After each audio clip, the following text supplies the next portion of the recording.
Margaret Washington grabbed the nurse's wrist.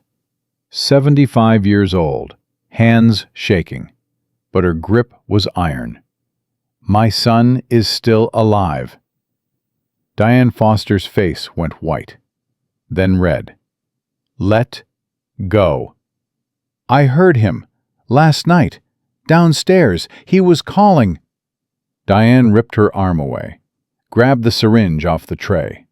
No gloves, no preparation, just rage. "Your son is dead, Margaret. We buried him 3 years ago." "No, he's in the basement. I heard—" The needle went in, hard. Margaret's eyes went wide. "You heard nothing." Diane pushed the plunger, all of it. "And you'll remember nothing." Margaret's mouth opened, no sound. Her hand reached for the photo on the table. Her son, Marcus, smiling.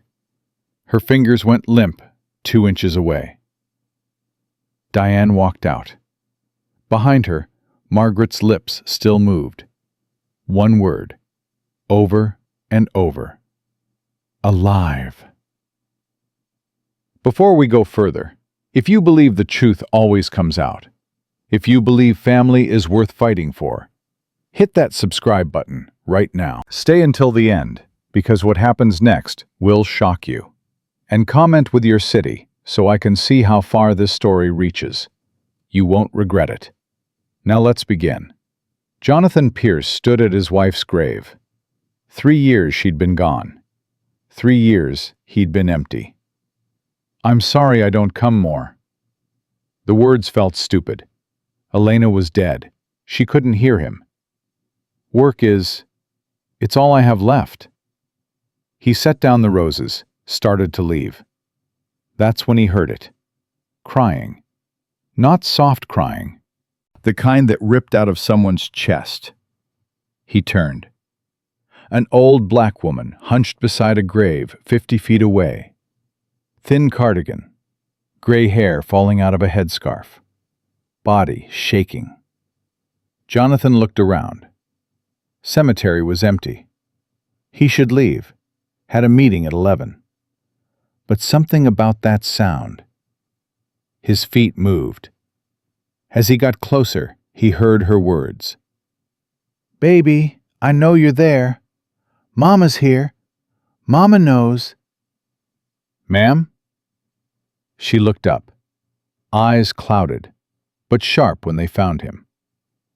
"You hear that?" "Hear what?" "My son, calling me." Jonathan glanced at the headstone. Marcus Washington, 1985 to 2021. Beloved son. "Ma'am, I'm very sorry for your—" She grabbed his sleeve, hard. "He's not dead." Jonathan tried to step back. She held on. "They say he died, but he didn't. A mother knows. A mother knows." "Mrs. Washington." "Miss Margaret." She shoved a photo at him. Young black man in a warehouse uniform. "That's Marcus." "Does he look dead?"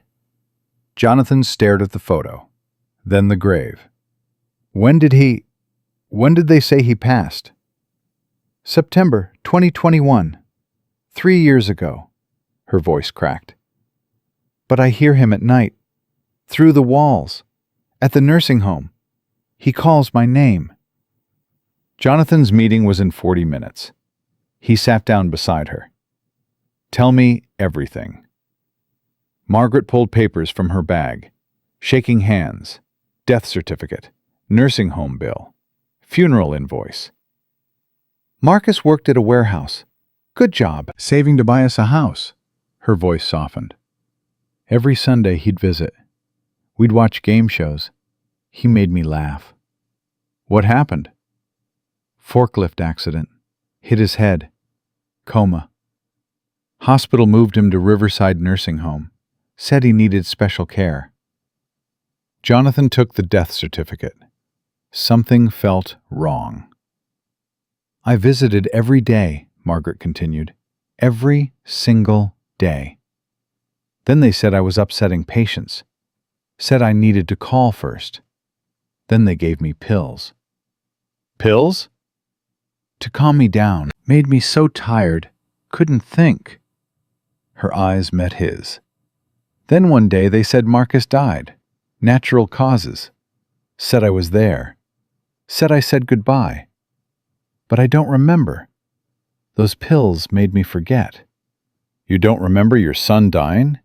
No! She grabbed both his hands. Because he didn't die. I stopped taking their pills. That's when I heard him. Heard him where? The basement. I'm in the dementia ward now. They moved me after Marcus died. But at night, when it's quiet, I hear voices downstairs. One of them is my son. Cold slid down Jonathan's spine. They say there's no basement? They say I'm confused, crazy, but I know what I heard. Tears ran down her face. Please, everyone thinks I've lost my mind. The social worker, the nurses, even other families. But I haven't. I know my son's voice like my own heartbeat. Jonathan studied her. 20 years in business taught him to spot liars. This woman wasn't lying. She was terrified. Why are you at his grave if he's alive? Margaret's face crumpled. Because I'm scared. Scared maybe I am crazy. Scared those pills broke my brain. Scared I'm holding on to nothing. She pressed the photo to her chest. I come here to remember what I know is true. That Marcus loved me. That he wouldn't leave me. That if he was really gone, I'd feel it. And I don't. 24 years ago, Jonathan was 18. Got a call that Miss Rosa, his foster mother, died suddenly. Heart attack, they said. Arrived to find her room cleared out. Body already at the morgue. No goodbye, no answers, no power to ask questions. Just a kid with no money, no connections, no voice. But he had a voice now. Margaret, have you tried getting a lawyer? She laughed, bitter. With what money? Riverside took my house. Said I owed them for Marcus's care. Said I signed papers. I don't remember signing. I live in their dementia ward now. Free, they call it. They took your house? Everything. The director, Diane Foster, came with papers. A notary. Said it was to settle bills. I was confused from the pills. I signed. Then I found out I signed over my house. Marcus's life insurance. Everything. Jonathan stood up fast. Do you have copies? I hid some, under my mattress. I need to see them. Hope flickered in her eyes. Who are you? Someone who should have asked questions a long time ago. He pulled out his phone. Someone who's going to help you find your son. Margaret started crying again. Different crying this time. Jonathan canceled his meeting, and the 3 after. He drove her back to Riverside. Big brick building on the south side. Sign out front. Compassionate care for your loved ones. Inside smelled like bleach. And something underneath. Something wrong. The receptionist looked up. I'm returning Mrs. Washington, family friend. The receptionist frowned. Margaret's authorized visitors are listed. Are you? John Pierce, her nephew. I don't see. Diane forgot to add me. We spoke last week. Jonathan smiled. Same smile he used in boardrooms. Is she available? I'd like to thank her. Mrs. Foster is with patients, but sign in here. Jonathan signed. Notice the names above his. Very few visitors. Several had deceased stamped in red. Too many. I'll walk Margaret to her room. I can call. I know the way. He didn't, but the receptionist was answering the phone. Margaret grabbed his arm as they walked. Rooms lined both sides. Open doors. Elderly people in beds. Staring at TVs. Staring at walls. Staring at nothing. Which room? 207, end of the hall. They passed a common area. Old people around a table. An aide scrolling her phone, not even looking at them. Margaret's room was tiny. One bed, one chair, one dresser. "Wait here," Jonathan said. "Rest. I'm going to look around." They watch everything. "I'll be careful." He stepped into the hallway, walked like he belonged. End of corridor, stairwell, sign, 3 floors, plus basement. Basement. He tried the door. Locked.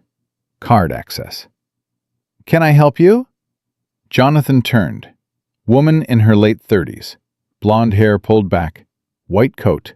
Smile that didn't reach her eyes. "Looking for the restroom." "Visitor bathrooms are near reception." Her eyes traveled over his suit, his watch. "You're visiting—" Margaret Washington. I'm her nephew, John. Interesting. The smile tightened. Margaret never mentioned a nephew. "We recently reconnected. I'm Diane Foster, director." She held out her hand. Jonathan shook it. Her grip was cold. "Margaret speaks highly of the care here," he lied. "Does she?" Diane's eyebrow lifted. "Surprising, given her paranoid delusions. But we're treating that. New medication protocol." "Delusions?" "She thinks her son is alive." The dementia has progressed quickly. Diane tilted her head. "Actually, it's good you're here. We need to discuss Margaret's care costs. Additional papers need signing." "More papers?" "Administrative items. Since you're family, perhaps you could stop by my office before you leave?" Every instinct screamed danger. "Of course," Jonathan said. "Wonderful." Diane walked past him, pulled out a keycard at the basement door, swiped it. The door clicked open. She disappeared downstairs. Door shut behind her. Jonathan stood there, heart pounding. Basement. He went back to Margaret's room. She was sitting on the bed, clutching Marcus's photo. "I met Diane." Margaret went pale. "What did she say?" "She wants me to sign papers." "Don't. Don't sign anything. That's what I did. She makes it sound reasonable, legal, but it's not." Her voice broke. "She's smart. Makes you think you're crazy for questioning." Jonathan pulled out his phone, took pictures of her hidden papers. Death certificate. Property transfer. Power of attorney. "I'm getting these to a lawyer, someone I trust." "Who?" "And an investigator." He knelt by her bed. "Margaret, can you be strong a little longer?" "You believe me?" Jonathan thought of Miss Rosa. Questions he never asked. Guilt he carried 24 years. "Yes, I believe you." That night, Jonathan sat in his apartment. Papers spread everywhere. Called every contact he had. Phone rang. "Jonathan, it's David Chen." His lawyer. "Tell me." "These papers are bad, really bad. The power of attorney? Margaret signed while drugged. You can see it in the signature. The property transfer is fraud. And the death certificate? What? Signed by Dr. Carl Mitchell. Know him? Should I? Under investigation by the State Medical Board. 3 years. Medicare fraud. Fake prescriptions. Falsified records. They can't make it stick. But he's dirty. Jonathan gripped the phone. "Can we use this?" "Not yet. Need more. A pattern. Other victims. Concrete proof." "I'll get it." "Jonathan, be careful. If this nursing home is killing patients to steal assets, these people are dangerous." "I know." He hung up, dialed another number. "Turner Investigations. James, Jonathan Pierce, I need you. High priority." James Turner, 15 years Chicago PD, now private. If anyone could dig, it was him. "What are we looking for?" "Everything on Riverside Nursing Home. Diane Foster, Dr. Carl Mitchell. Financial records. Patient complaints. suspicious deaths in the last 5 years. And James? Yeah? I think there are people being held in a basement, against their will. Silence. Then, I'll start tonight. Jonathan didn't sleep. At 3 a.m., he drove back to Riverside. Parking lot nearly empty.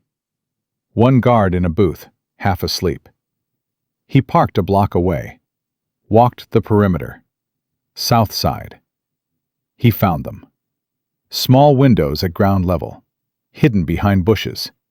Basement windows. Most dark. But one had light. Faint. Blue-white. Medical equipment light. Jonathan crouched. Pushed branches aside. Window was dirty, but he could see through. Hospital beds. IV poles. Machines. And a person. Someone lying in that bed. Completely still. He pulled out his phone, started recording. Hey, what are you doing? Security guard. Different from the one at front. Walking toward him with a flashlight. Jonathan stood, brushed dirt off. Sorry, looking for my dog. Ran off. At 3 a.m.? Insomnia. We both have it, he smiled. Seen a golden retriever? The guard's hand moved to his radio. This is private property. You need to leave. Now. His eyes flicked to the basement window, just for a second, but Jonathan saw it. The guard knew something. Of course, sorry. Jonathan walked away, felt eyes on his back. Got to his car. Before driving off, he checked the video. Bad angle, worse lighting, but there was definitely someone in that bed. The question was, who? Next morning, unknown number called. Mr. Pierce? Speaking. Grace Chen, social worker, Illinois Department of Aging. Got your message about Riverside Nursing Home. Jonathan had left voicemails with every state agency. Thank you for calling. I've been tracking complaints about Riverside for 6 months. Every time I investigate, the paperwork is perfect. Too perfect. Can't get inside without cause. I can give you cause. What do you have? Jonathan told her. Margaret's story, basement windows, suspicious death certificate, asset seizures. Grace was quiet. Mr. Pierce, I need to be honest. I've tried investigating Diane Foster before. She's connected. City council, state reps. She donates to the right campaigns. Every time I get close, my supervisor shuts me down. What are you saying? If we do this, we need airtight evidence, no mistakes, because we get one shot. I have an investigator gathering financial records. I'll pull patient death records from the state. See if there's a pattern. She paused. But Mr. Pierce, if we're wrong, if Margaret has dementia and we accuse a facility of murder, we're not wrong. How do you know? Jonathan closed his eyes, saw Miss Rose's empty room, Margaret's desperate face, that figure in the basement bed. Because I've seen this before, and I didn't stop it then. I'm stopping it now. 3 days later, James called. You were right to be suspicious. In 3 years, Riverside reported 23 patient deaths. 23! Facility houses 40 patients. More than half. Gets better. Every deceased patient had life insurance, pension, property, all transferred to Riverside shortly before or after death. We're talking over $4 million. Jonathan felt sick. $4 million? Diane Foster's personal accounts show regular deposits from a shell corp that traces to the nursing home. Dr. Mitchell's writing prescriptions for sedatives at 5 times normal rate. And here's the kicker. Pulled the death certificates. Know how many autopsies? How many? 0. Not 1. Mitchell signs natural causes. Family, if there is family, told their loved one died peacefully. Body cremated within 48 hours. Can you prove fraud?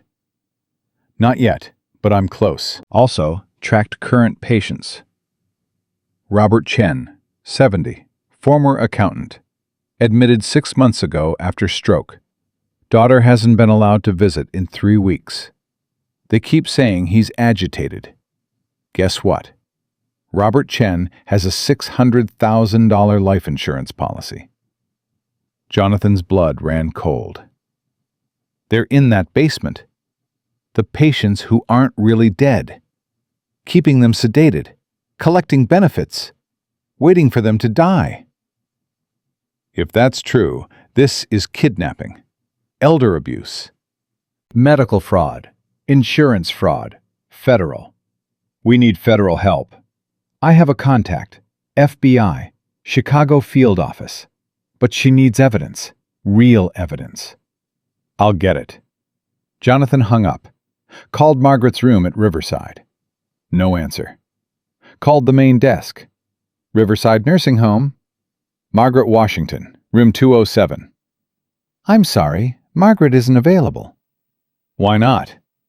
She's resting. Doctor's orders. What doctor? Dr. Mitchell. Can I help you with something? Jonathan's hand clenched. Tell Diane Foster that John Pierce will be there this afternoon. I'll pass the message. He called Grace Chen immediately.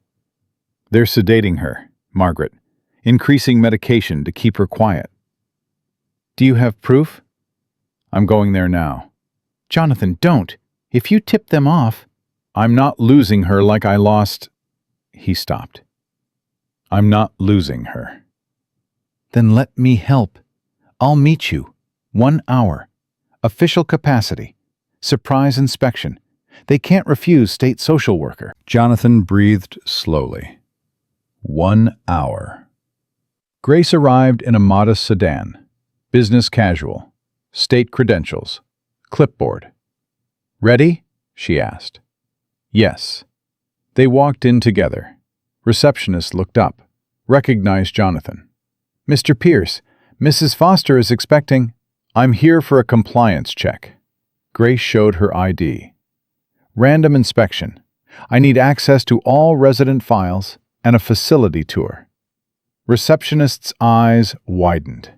I need to call... That's fine, but I'm starting now. It's my legal right. Grace's voice was steel. Mr. Pierce is accompanying me.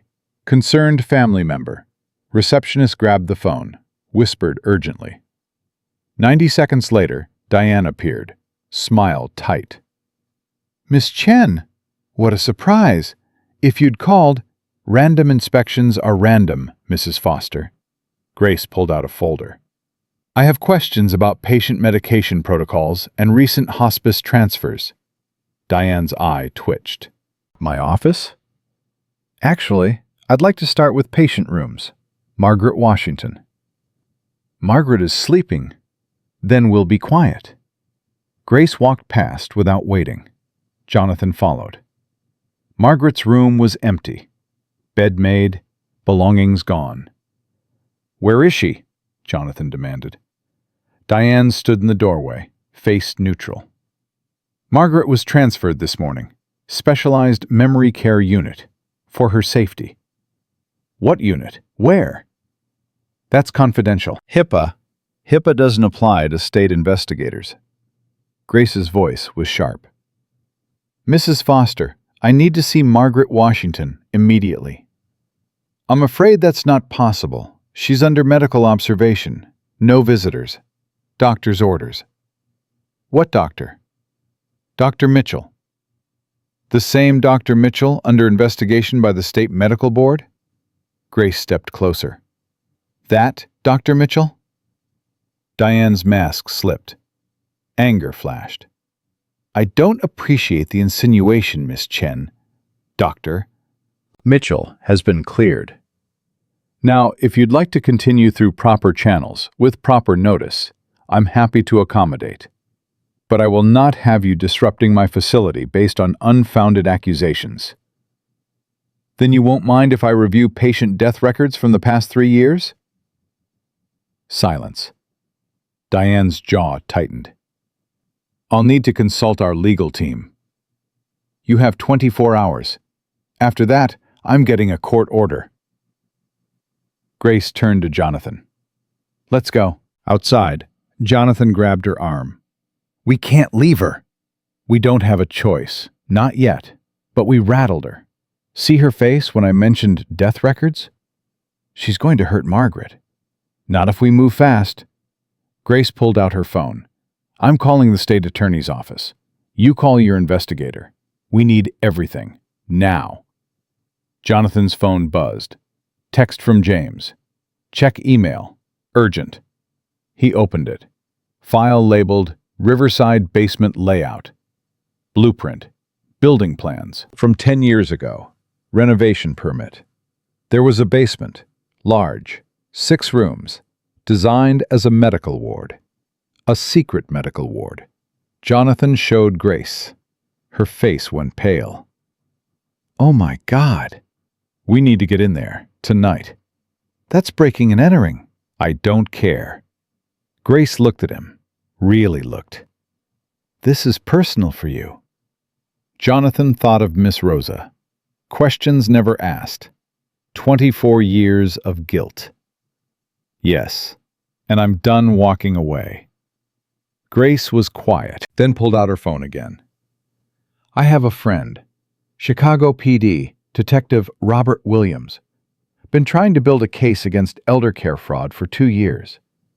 If I can convince him there's probable cause, do it. She made the call. And somewhere in Riverside's basement, Margaret Washington opened her eyes. Room she didn't recognize. Mind foggy from drugs she never agreed to take. She tried to remember her son's name. But even through the chemical haze, she heard it. A voice. Faint. Familiar. Mom? Mom, are you there? Marcus. Her baby. Alive. Margaret tried to scream. Her mouth wouldn't work. Tried to move. Her arms wouldn't respond. But tears ran down her face. Because she knew. She'd been right all along. Her son was alive. And he was right there. In the darkness, calling for her. Just like she'd been calling for him. Detective Robert Williams met them in the parking lot of a closed diner. 48 years old, built like he still lifted weights every morning. Carried himself like a man who'd seen too much. Grace made introductions. Williams shook Jonathan's hand. Grace says you have evidence of elder abuse at Riverside. More than abuse. Jonathan pulled out his phone, showed the basement window video. Kidnapping, fraud, maybe murder. Williams watched the footage twice. His jaw tightened. How long has this been going on? 3 years minimum. 23 suspicious deaths. 4 million in stolen assets. Williams looked at Grace. You verified this? State death records show the pattern. Same facility, same doctor signing certificates. 0 autopsies. Bodies cremated within 48 hours. Who's the doctor? Carl Mitchell. Williams's face changed. Mitchell? I tried building a case against him 2 years ago. Medicare fraud. His lawyer buried me in motions. Never got close. He's working with the nursing home director, Diane Foster. Jonathan showed more photos. She's been systematically declaring patients dead to seize their assets. Williams handed back the phone. This is federal, FBI jurisdiction. But I know the agent who handles elder fraud in Chicago. Sarah Reeves. We went through the academy together. He pulled out his phone. I'll call her now. Grace grabbed his arm. Wait, we have a problem. Margaret Washington, the woman who first reported this. Riverside transferred her this morning. We don't know where. Transferred where? They won't say. Claimed it's their specialized memory care unit. But we think they're silencing her. Williams's eyes went cold. How much danger is she in? Jonathan thought of Margaret's face, her desperate hands, her unshakable faith that her son was alive. Immediate danger. They drugged her before to keep her quiet. Now that we're investigating, they'll... He couldn't finish. Williams was already dialing. Sarah, it's Rob Williams. I need you, tonight. Elder care fraud case. Multiple victims. Evidence of ongoing crimes. He listened. Riverside Nursing Home, South Side. How fast can you get here? He hung up. She's 20 minutes out. FBI can get an emergency warrant if we have probable cause. But we need more than photos through a window. I have financial records, Jonathan said. My investigator traced $4 million in fraudulent transfers. I have state death records, Grace added. And patient medication logs showing sedatives prescribed at 5 times normal rates. Williams nodded slowly. That might be enough, but if we go in hard and they've covered their tracks, if those basement patients don't exist, or if there's a legitimate explanation, there isn't. Jonathan's voice was flat. I know what I saw. You saw someone in a bed. Could be a patient receiving legitimate care. At 3 a.m.? In a hidden basement ward? With no family allowed to visit? Williams held up his hand. I believe you, but federal judges don't issue warrants on belief. They need facts. He looked at Grace. Can you get inside again? Legal visit? State authority? Diane will block me. She knows I'm onto her. Then we need another way in. Jonathan's mind raced. Diane thought he was Margaret's nephew. She expected him to come back, to sign papers. I can get in, he said. Diane invited me to her office to discuss Margaret's care costs. She wants me to sign documents. Absolutely not. Grace shook her head hard. If she realizes you're investigating, she already suspects. That's why she moved Margaret. But she's greedy. She sees a rich nephew. She'll want to secure whatever assets she thinks I have access to. William studied him. You're not a cop, not trained for undercover work. I spent 20 years negotiating with people who wanted to destroy my company. I can handle Diane Foster. These people have killed before. You understand that. Jonathan thought of Miss Rosa, of Margaret, of Marcus trapped somewhere in that building. Yes, and I'm done letting them get away with it. Williams pulled a small device from his jacket. Looked like a pen. Audio recorder. FBI grade. Clip it to your shirt pocket. Get her talking. Get her to admit what she's doing. Anything about the basement patients, the asset seizures, the sedatives, anything we can use. Jonathan took the pen. His hand was steady. Grace grabbed his other hand. Jonathan, please be careful. Diane is smart, and she's ruthless. I know. Williams checked his watch. Sarah will be here in 15 minutes. We'll set up surveillance outside Riverside. You go in. Get what you can. But if anything feels wrong, anything at all, you walk out. Understand? Jonathan nodded. But he knew he wouldn't walk out.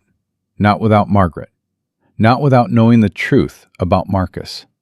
Not this time. 45 minutes later, Jonathan walked through Riverside's front entrance. The night receptionist looked up.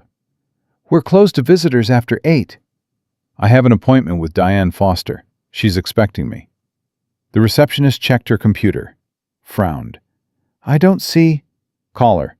Tell her John Pierce is here about Margaret Washington's care. The receptionist picked up the phone, whispered into it, hung up. Mrs. Foster will be right down.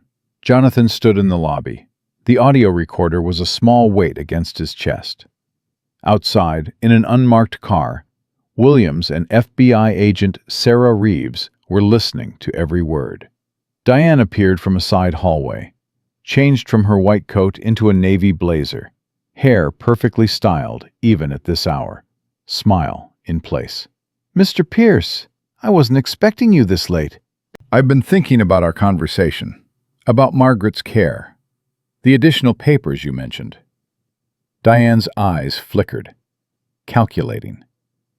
Of course. Why don't we go to my office? She led him down a hallway. Her heels clicked against the floor.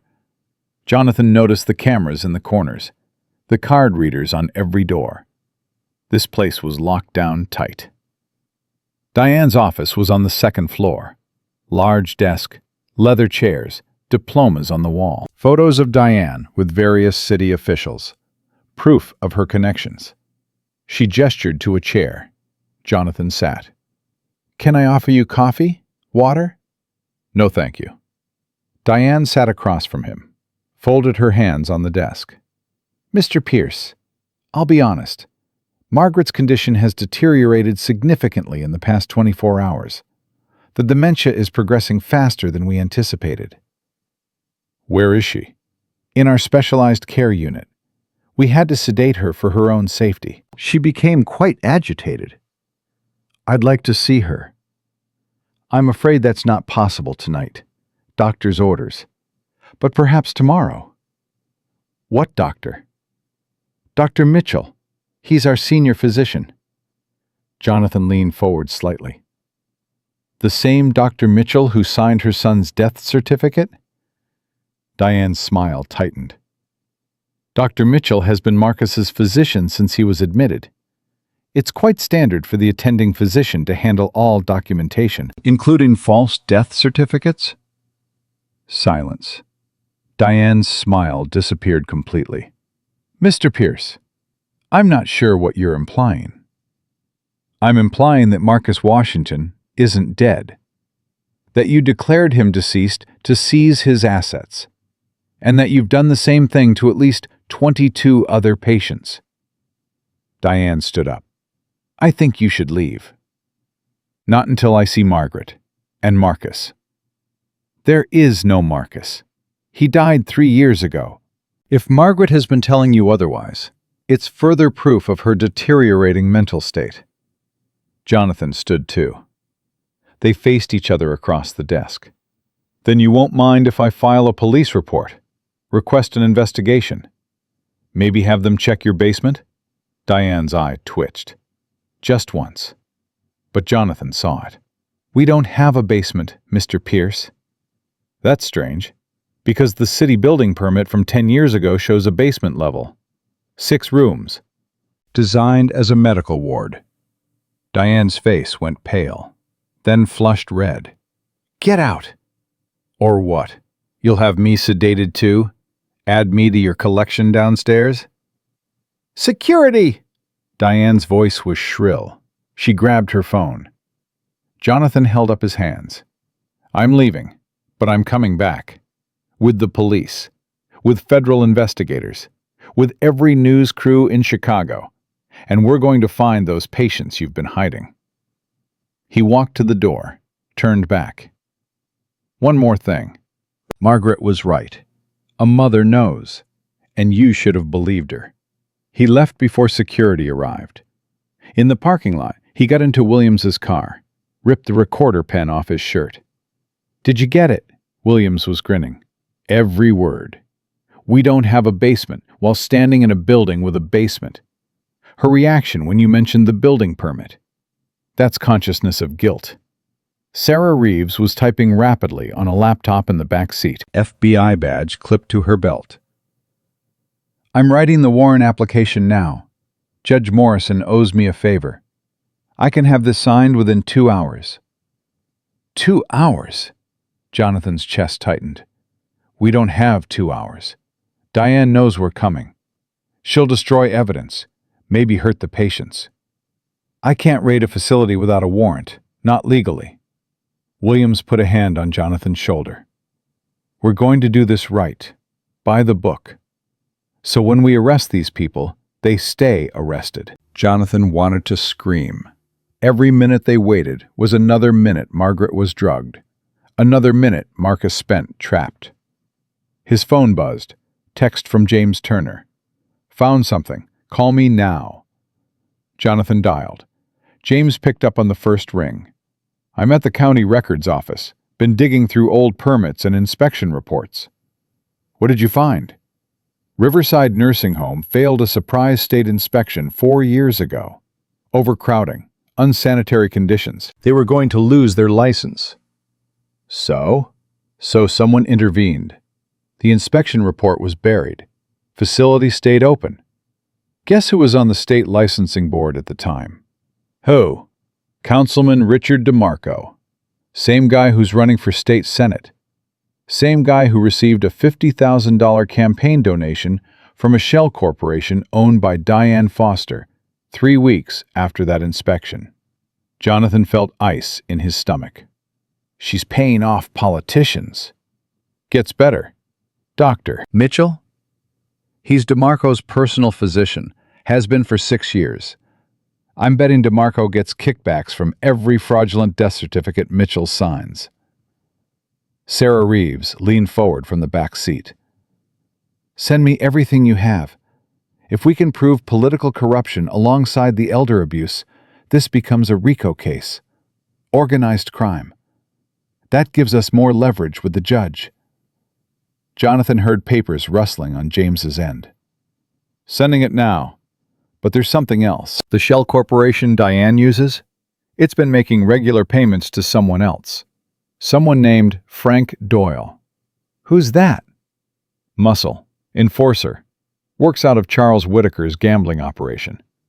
He's got priors. Assault. Witness intimidation. Did 18 months in Stateville. Williams cursed under his breath. Diane's using mob connections to cover her tracks. Looks like it. Frank Doyle's been on Riverside security payroll for 2 years. Unofficial capacity. No tax records. Just cash payments traced through the Shell Corp. Jonathan's mind flashed to the security guard at 3 a.m. The one who'd warned him away from the basement windows. The one whose hand had moved toward his radio like a threat. Frank might be at the facility right now. Which is why we need that warrant. Williams's voice was hard. We're not raiding a nursing home. We're raiding a criminal operation with armed security. Sarah's laptop pinged. James's files just came through. This is good. This is really good, she typed faster. Judge Morrison will sign this. I'm sure of it. How long? 90 minutes. Jonathan checked his watch. Almost 10 p.m. 90 minutes felt like forever. His phone rang. Unknown number. He answered. Mr. Pierce? A woman's voice. Young. Scared. Who is this? My name is Kelly Chen. I'm a nurse at Riverside. Night shift. I heard you talking to Mrs. Foster earlier. Jonathan's pulse spiked. How did you get this number? I looked in the visitor log. Please, you said you were investigating. You said there were patients in the basement. Do you know something? Silence. Then a whispered, Yes. Tell me. Not on the phone. Can you meet me? There's a diner 2 blocks north of Riverside. Murphy's. I get off shift at midnight. I'll be there. Come alone. If anyone from the facility sees me talking to you, her voice broke, they'll know I talked. I'll come alone, I promise. She hung up. Williams was already shaking his head. Absolutely not. This could be a trap. Or it could be the witness we need. You're not going alone to meet some unknown contact at midnight. She's scared. She won't talk if I bring police. Sarah leaned forward. He's right. If she has first-hand knowledge of what's happening in that basement, her testimony could be crucial. But, she pulled a small device from her bag. You wear a wire, and we're parked outside the diner.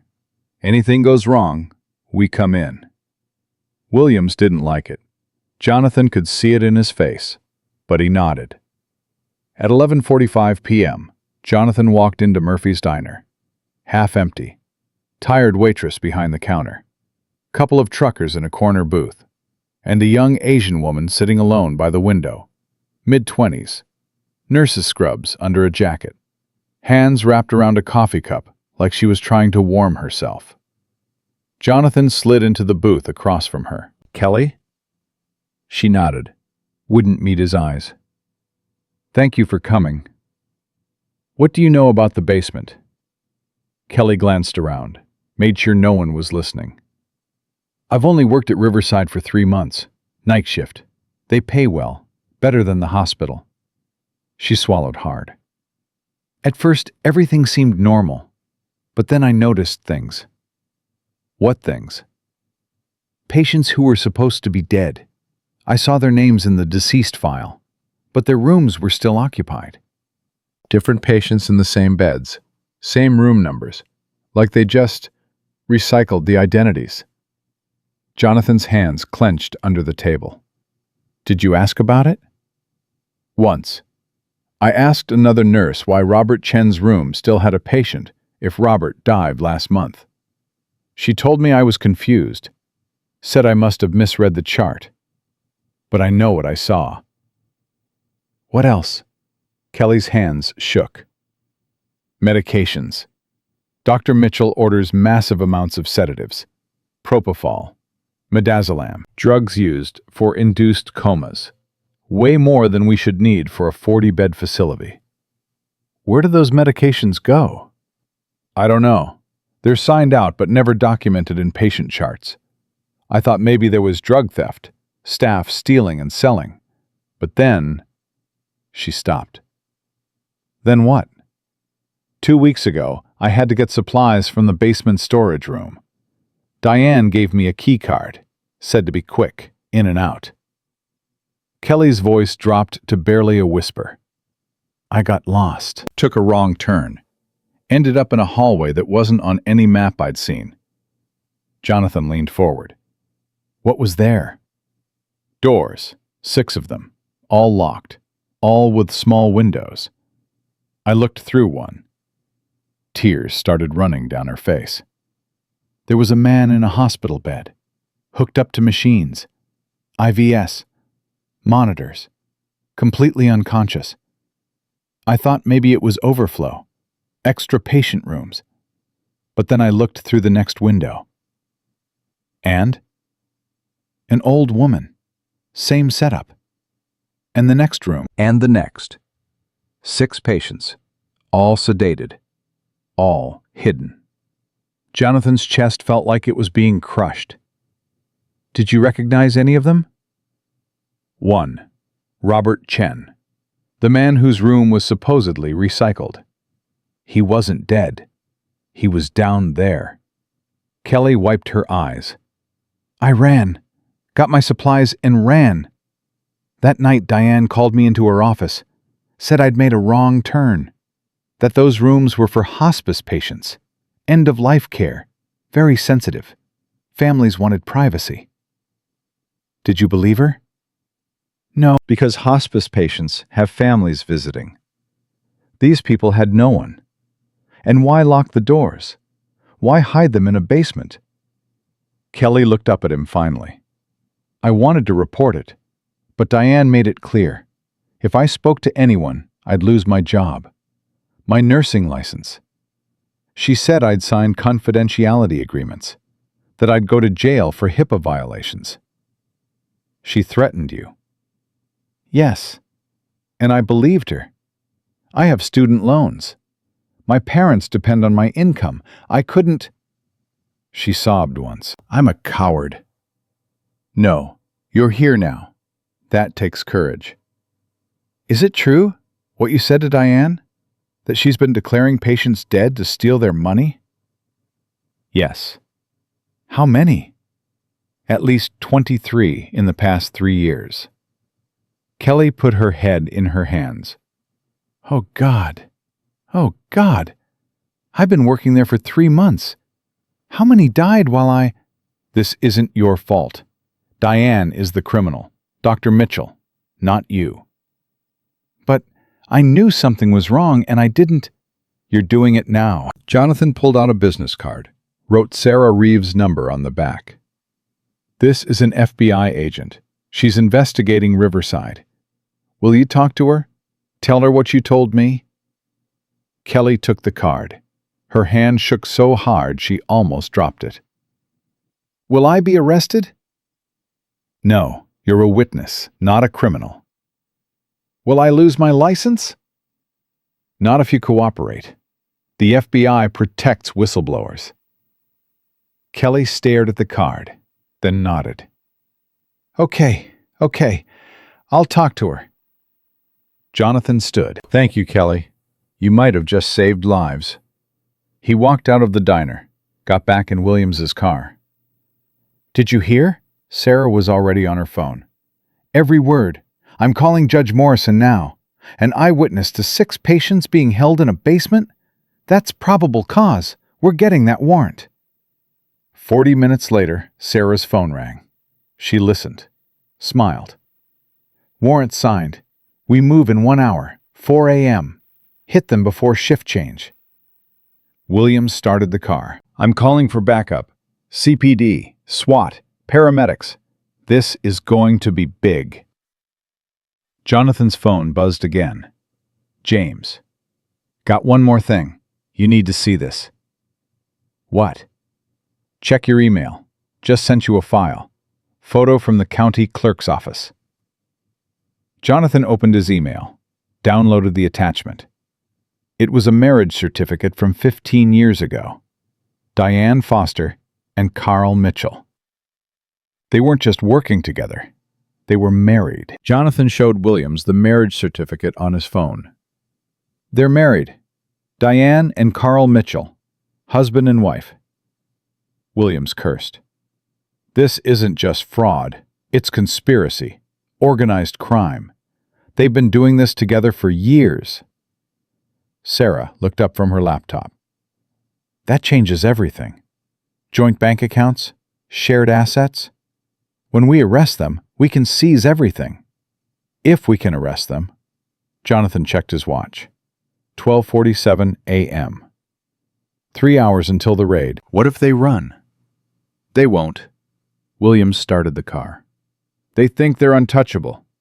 Diane has politicians in her pocket. Carl has medical credentials. They've gotten away with this for years. Why would tonight be different? Because I confronted her. Because she knows we're coming. Sarah's phone buzzed. She answered. Listened. Her face went tight. When? How many? Pause. Understood. We're moving now. She hung up. That was Chicago PD. They just got a 911 call from Riverside. Fire alarm triggered. Entire building is being evacuated. Jonathan's stomach dropped. She's destroying evidence. Or creating chaos so she can run. Williams hit the gas. Call SWAT. Tell them we're moving in now. Warrant signed. We have probable cause. Sarah was already dialing. Jonathan grabbed the door handle as Williams swerved through traffic. His mind raced. Margaret was in that building. Marcus was in that building. If there was really a fire, they wouldn't. His voice sounded hollow. They wouldn't actually set a fire with patients inside. Williams didn't answer. That was answer enough. 4 minutes later, they pulled up to Riverside. Fire trucks already there. Lights flashing. Firefighters pulling patients in wheelchairs out the front entrance. Elderly people in nightgowns stumbling onto the lawn, confused, terrified. Jonathan jumped out before the car fully stopped. Sir, you can't go in there. A firefighter grabbed his arm. Jonathan yanked free, saw a fire captain, ran to him. Are there patients still inside? We're doing a sweep now. Alarm triggered in the east wing. No visible smoke or flames yet. The basement. Did you check the basement? The captain frowned. What basement? Building plans show this facility has 3 floors. No basement. There is a basement. 6 rooms. Patients being held against their will. Sir, I need you to step back. Williams appeared, flashed his badge. Detective Robert Williams, Chicago PD. We have a federal warrant to search this facility. There is a basement level. It's not on the official plans, but it exists. The fire captain's eyes narrowed. You're telling me there's an entire floor of this building that's not on record? Yes. And there are people down there who can't evacuate themselves. Jesus. The captain grabbed his radio. All units, we have a possible basement level. Unknown access point. I need search teams.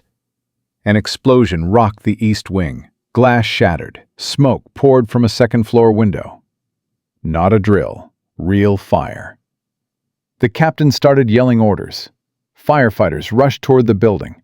More trucks arrived. Sirens everywhere. In the chaos, Jonathan saw her. Diane Foster. Walking fast across the parking lot. No coat, just her blazer. Carrying a small bag. Headed for a black Mercedes. He ran. "Diane!" She turned, saw him. Her face went white. Then she ran too. Jonathan was faster. Caught up to her at the car, grabbed her arm. "Let go of me!" "Where's Margaret? Where are the basement patients?"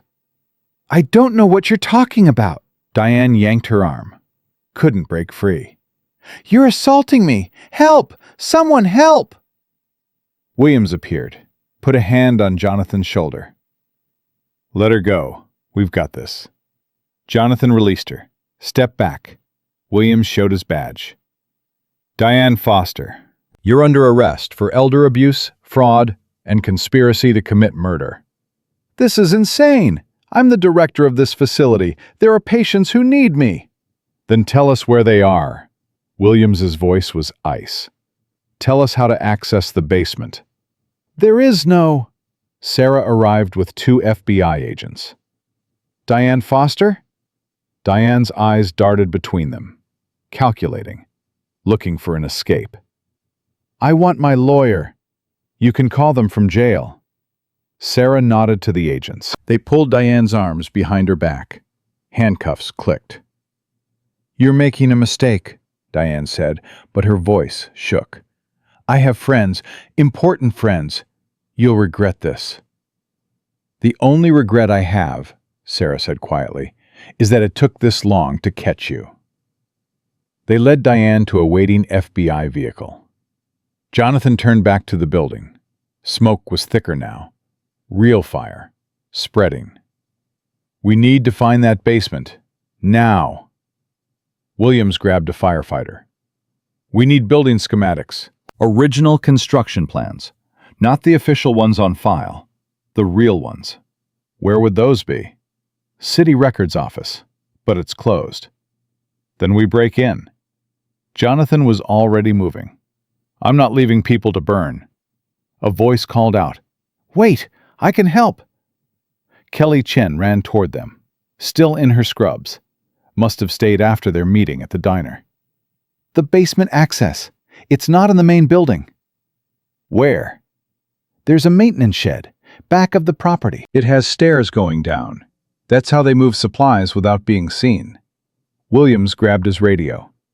"All units, maintenance shed, rear of property, possible basement access." They ran. Jonathan, Williams, Sarah, Kelly. 3 firefighters. The shed was small, looked abandoned. Padlock on the door. One of the firefighters smashed it with an axe. Inside, cleaning supplies, old equipment, and a metal door built into the floor. Kelly pointed. "There!" Williams pulled it open. Stairs leading down into darkness. "I'll go first." A firefighter started down. Flashlight cutting through the black. Jonathan followed, heart hammering.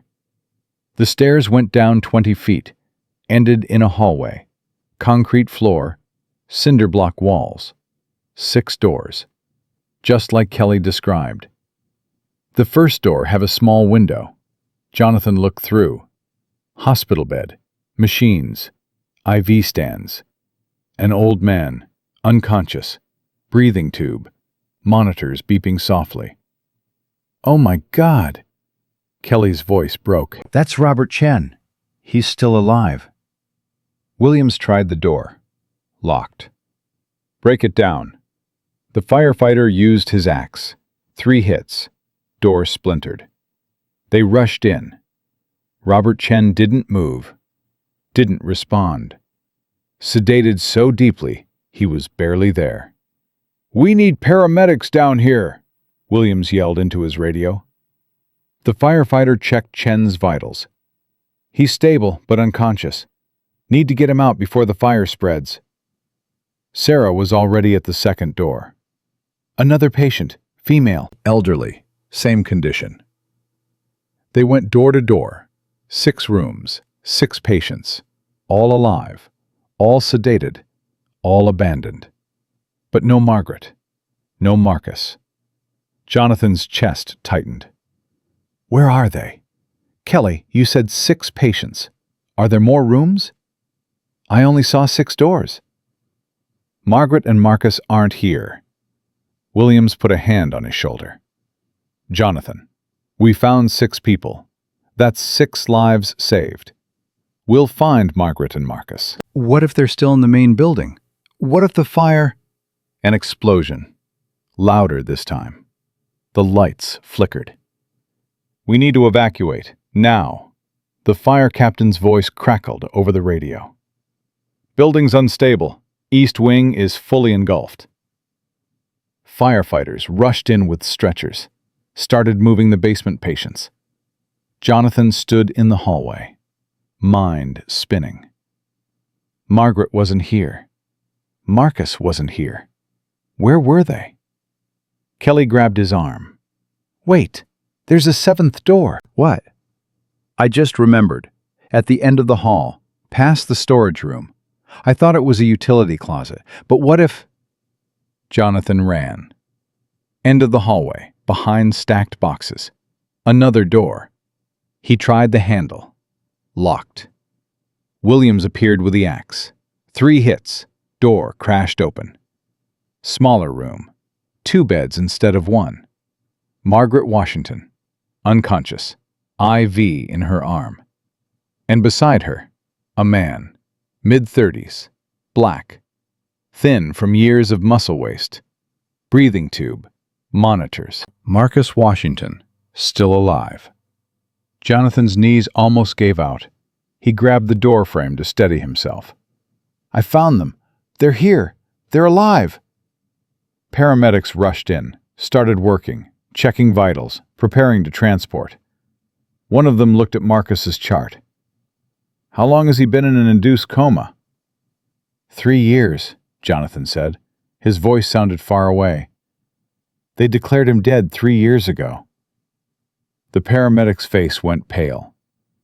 3 years? Jesus! The brain damage. Can you save him? We can get him stable. Get him out of here. But after 3 years, the paramedic shook his head. I don't know. They loaded Marcus onto a stretcher. Then Margaret. Jonathan followed them up the stairs, out of the basement, into the night air. The main building was fully engulfed now.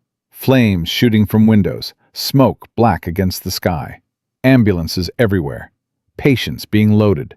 Firefighters shouting. Organized chaos. Jonathan saw Margaret being lifted into an ambulance. He ran to her. Is she going to be okay? She's breathing on her own. That's good.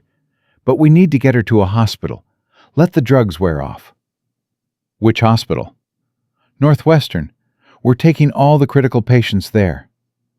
I'm coming with you. The paramedic started to argue, then looked at Jonathan's face. Get in. In the ambulance, Jonathan sat beside Margaret's stretcher, held her hand. It felt so small, so fragile. I found him, he whispered. I found Marcus. He's alive. You were right. You were right all along. Margaret's eyes didn't open, but her fingers twitched, just slightly, like she heard him.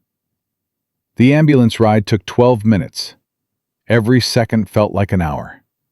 At Northwestern, they rushed Margaret into the ER.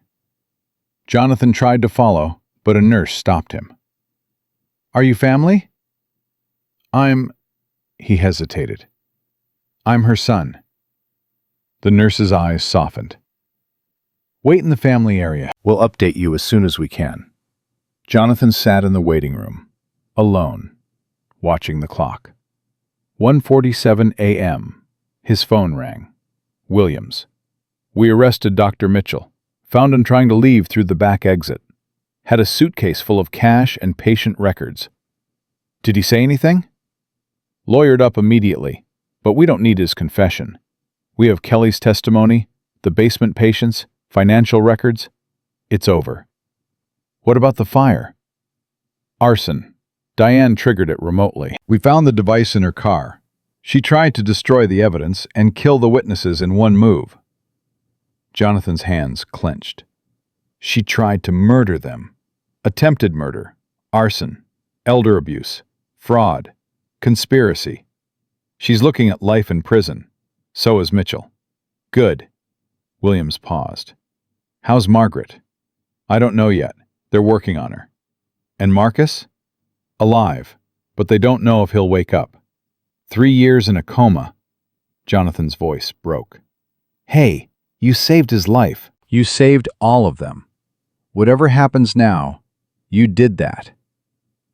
Jonathan hung up, put his head in his hands. 24 years ago, Miss Rosa died, and he did nothing. Asked no questions. Accepted the official story. Tonight, he'd asked every question, fought every fight, refused to accept the lies. But was it enough? A doctor appeared, young, tired, scrub-stained. Family of Margaret Washington? Jonathan stood. That's me. She's stable. We've stopped the sedatives and started fluids. She should wake up within the next few hours. Relief hit Jonathan like a wave. And her son, Marcus Washington? The doctor's expression changed, became guarded. That's more complicated. Tell me. After 3 years in a medically induced coma, there's been significant brain atrophy, muscle degradation, organ stress.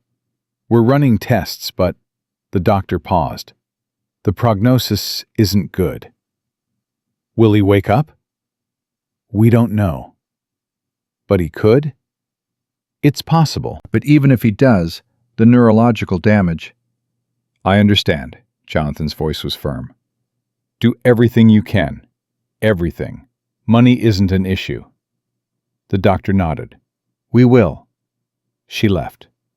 Jonathan sat back down, checked his phone. 2:15 a.m. A text from Grace. 7 patients rescued from basement, all alive. You did this. Another from James. Diane's Shell Corporation froze. FBI seized $4.2 million. Justice. Another from Sarah. Councilman DeMarco being questioned. Political corruption charges pending. This is bigger than we thought. Jonathan put his phone away, closed his eyes. Exhaustion hit him. But he couldn't sleep. Not yet. At 4:33 a.m., a nurse appeared. Mr. Pierce? Margaret's awake. She's asking for you. Jonathan followed the nurse to Margaret's room. She was propped up in bed, oxygen tube in her nose. Eyes clear for the first time since he'd met her. John? Her voice was rough from the breathing tube. It's Jonathan. Jonathan Pierce. We met at the cemetery. Margaret's eyes focused on him, remembering. You found him. Not a question, a statement. Yes, Marcus is alive. He's here, in this hospital. Tears ran down her face. I knew he was alive. They said I was crazy, but I knew. You were right, about everything. Can I see him? Jonathan looked at the nurse. She shook her head. Not yet. He's in intensive care, but soon. Margaret grabbed Jonathan's hand. Her grip was weak but determined. How bad? Jonathan couldn't lie to her. He's been in a coma for 3 years. The doctors don't know if he'll wake up, or what condition he'll be in if he does. Margaret closed her eyes. Fresh tears fell. But he's alive. My baby's alive. Yes. She squeezed his hand. Thank you. Thank you for believing me. Thank you for not giving up. Jonathan's throat tightened. I should have acted faster. Should have. You did enough. Her voice was fierce despite its weakness. You saved my son. You saved me. That's everything. They sat in silence for a moment. Then Margaret asked, The woman, Diane. What happened to her? Arrested. She'll go to prison for the rest of her life. Good. No hesitation. No forgiveness. Just cold satisfaction. Jonathan understood. A knock on the door. Dr. Chen. Different doctor from before. Older. More senior. Mrs. Washington, I have news about your son. Margaret sat up straighter. Tell me. We've begun the process of bringing him out of sedation. It will take time. Days, possibly weeks. His body needs to remember how to function without the drugs. But he will wake up. We're cautiously optimistic. His brain activity is stronger than we expected. There's a chance, a real chance, he could regain consciousness. Margaret started crying again, but smiling through the tears. When can I see him? Tomorrow, once he's stabilized. For now, you need to rest. Build your strength. The doctor left. Margaret looked at Jonathan. You should go home. Sleep. You look terrible. Jonathan laughed. It felt strange. Good. I'll stay. You don't have to. I'm staying. Margaret studied his face, saw something there. You lost someone, didn't you? Someone like Marcus. Jonathan's chest tightened. He nodded. Her name was Rosa, my foster mother. She died in a nursing home 24 years ago. They said heart attack. I never questioned it, never investigated, just accepted what they told me. You were young. I was 18, old enough to ask questions, but I didn't. I was afraid, powerless. So I buried it, built a company, made money, thought success would erase the guilt. He looked at Margaret. It didn't. Margaret reached out, touched his cheek. You couldn't save her, but you saved my son. You saved me. You saved 7 other people. That's not nothing. I just wish I'd done it sooner. You did it when you could. That's all anyone can do. Jonathan stayed with Margaret until she fell asleep. Then he walked to the ICU, asked about Marcus. The nurse checked her computer. Family only. Are you? I'm his brother. The lie came easily now. Different fathers, same mother. The nurse's expression softened. He's in room 407, but he can't have visitors yet. Maybe tomorrow. Jonathan nodded, walked to the ICU waiting area, sat down. He'd wait. At 6:15 a.m., Williams appeared with coffee. Thought you could use this. Jonathan took it. The heat felt good against his hands. How's Margaret? Awake, strong, asking about Marcus. And Marcus? Too soon to tell. Williams sat beside him. FBI raided Diane's house, found files on 43 patients, all declared dead. All had significant assets. Some were in that basement. Others, he paused. Others actually died. We're exhuming bodies, checking if the deaths were natural or if Diane and Mitchell accelerated. Jonathan felt sick. How many might they have murdered? We don't know yet, but the evidence is pointing toward at least 6 deliberate overdoses. Jesus. There's more. Councilman DeMarco is cooperating, giving up names. Apparently, this network goes beyond Riverside. 3 other nursing homes, 2 in Indiana, 1 in Wisconsin. Same scheme, same players. How big is this? Federal prosecutors think over 100 victims, maybe more. Jonathan closed his eyes. 100 families, 100 people stolen, erased. We stopped it, William said quietly, because of you. Because you listened to one old woman at a cemetery. I almost didn't. Almost walked away. But you didn't. They sat in silence, drinking coffee, watching the sunrise through the hospital windows. At 7:02 a.m., a nurse rushed out of the ICU.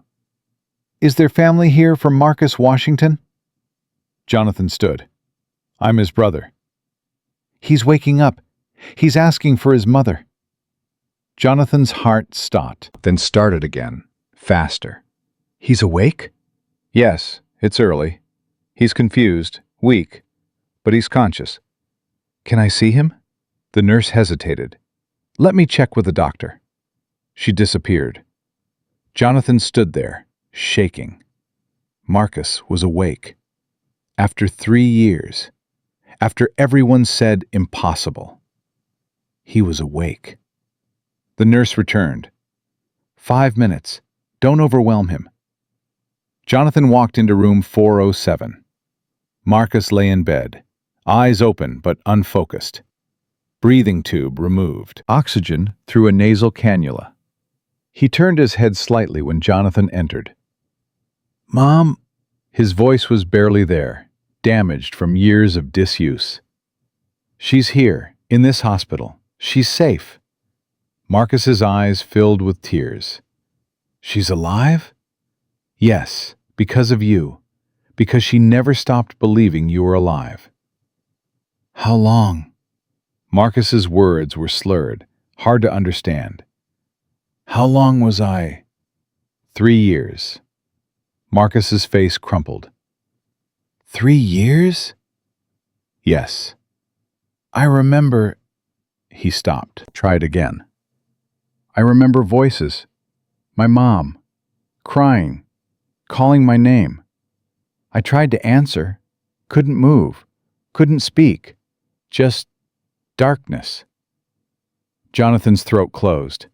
He couldn't speak. "Who are you?" Marcus asked. "Jonathan Pierce. I'm—" He paused. What was he? "I'm the man who heard your mother crying at your grave and decided to believe her." Marcus stared at him, processing, then whispered, "Thank you." 2 words, but they meant everything. The nurse appeared. "That's enough for now. He needs rest." Jonathan nodded, started to leave. "Wait," Marcus's voice stopped him. "Tell my mom. Tell her I heard her. Every day. I heard her." Jonathan's vision blurred. "I'll tell her." Jonathan walked back to Margaret's room. She was awake, staring at the ceiling. "He's awake," Jonathan said. Margaret turned her head. "What?" "Marcus. He woke up. He's talking. He asked for you." Margaret tried to sit up, too fast. She gasped. "Slow down." Jonathan helped her. "The doctors need to check you first. Make sure you're stable." "I don't care about stable. My son is awake. I need to see him." A nurse entered. Saw Margaret trying to get out of bed. "Mrs. Washington, you need to rest." "My son is awake after 3 years, and you want me to rest?" Margaret's voice was steel. "Get me a wheelchair. Get me a walker. Get me whatever. But I'm seeing my boy. Now." The nurse looked at Jonathan. He shrugged. "I do what she says." 10 minutes later, they wheeled Margaret to the ICU. Jonathan walked beside her. Her hands gripped the armrest so hard her knuckles went white. At Marcus's door, the doctor stopped them. "Mrs. Washington, before you go in, you need to understand. Marcus has been in a medically induced coma for 3 years. His cognitive function is impaired. He may not remember things. He may not recognize you immediately." "He'll know his mother." "I hope so. But prepare yourself." Margaret pushed past him, into the room. Marcus lay in bed, eyes open, staring at nothing.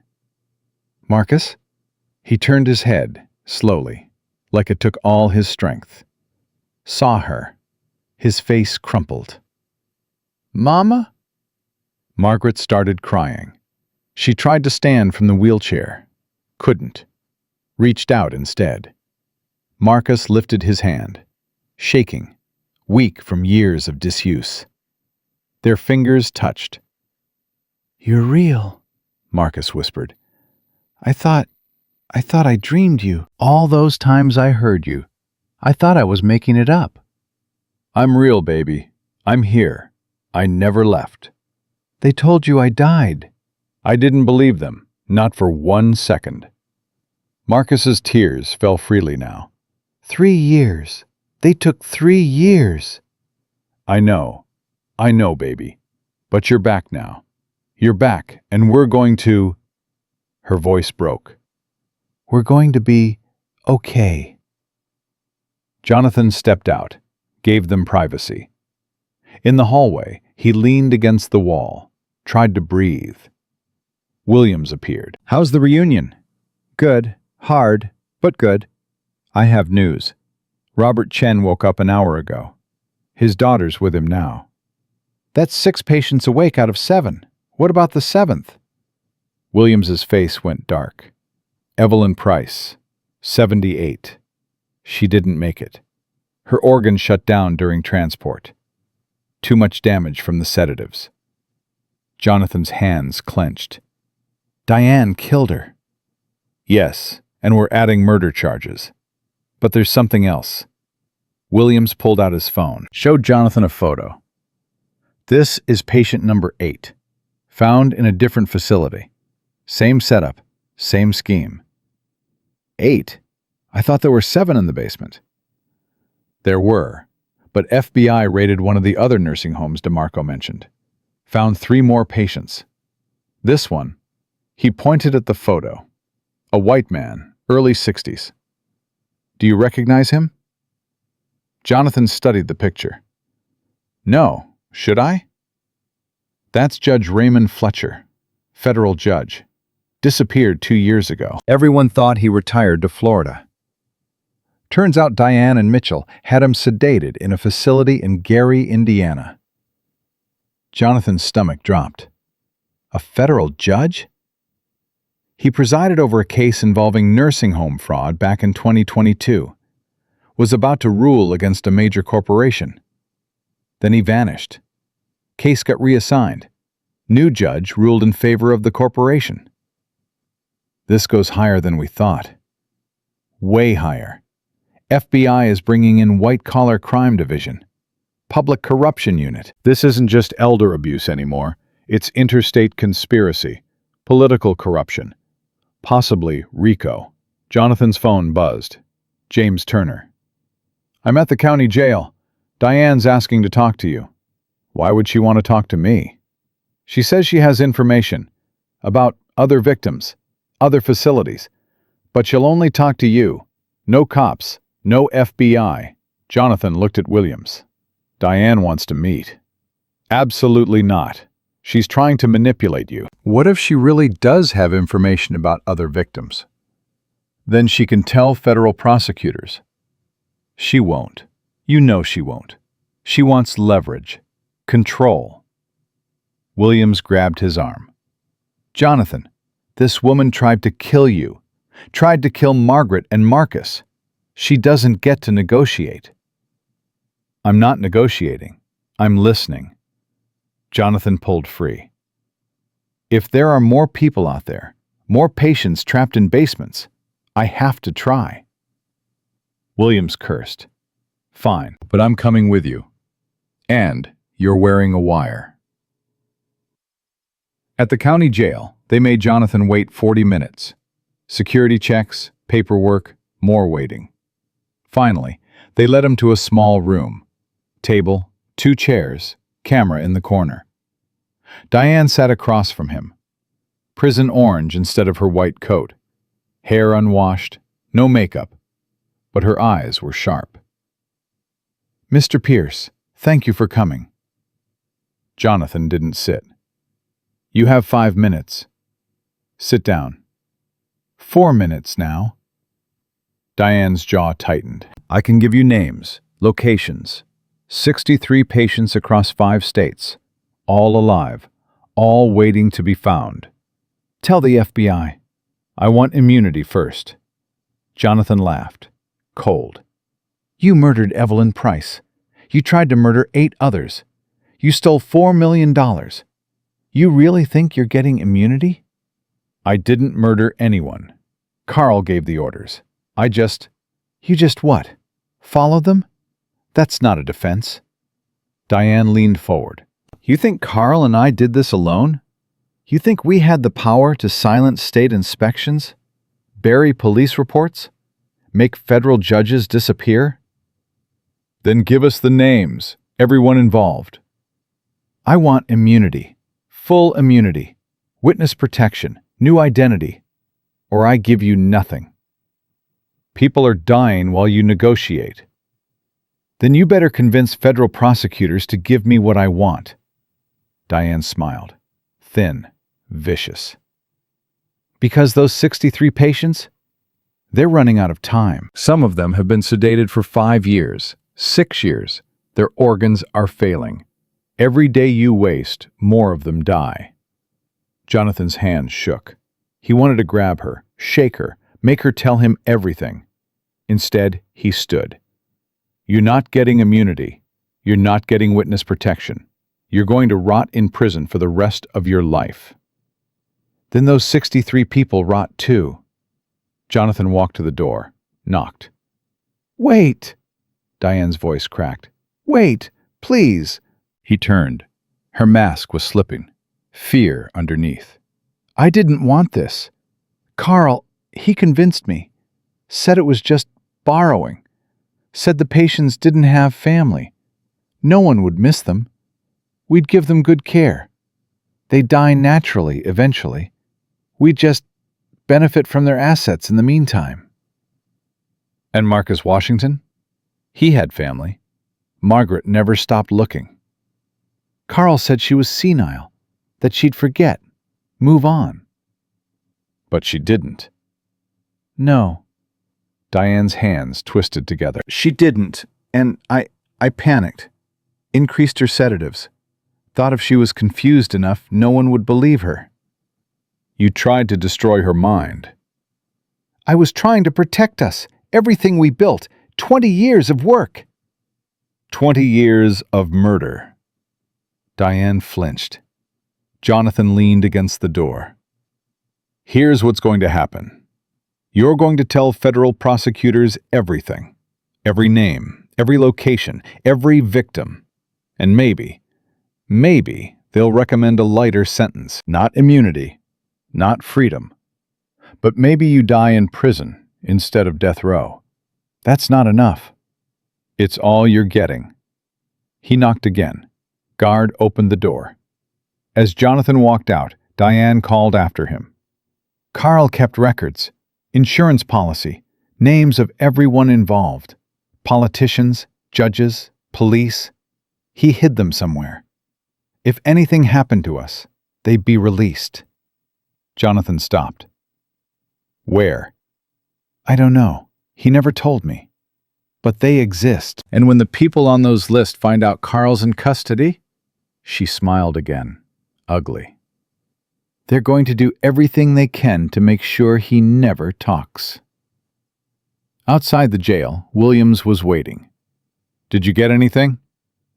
63 more victims, and a list of co-conspirators that Carl Mitchell's been hiding. Jesus, where's the list?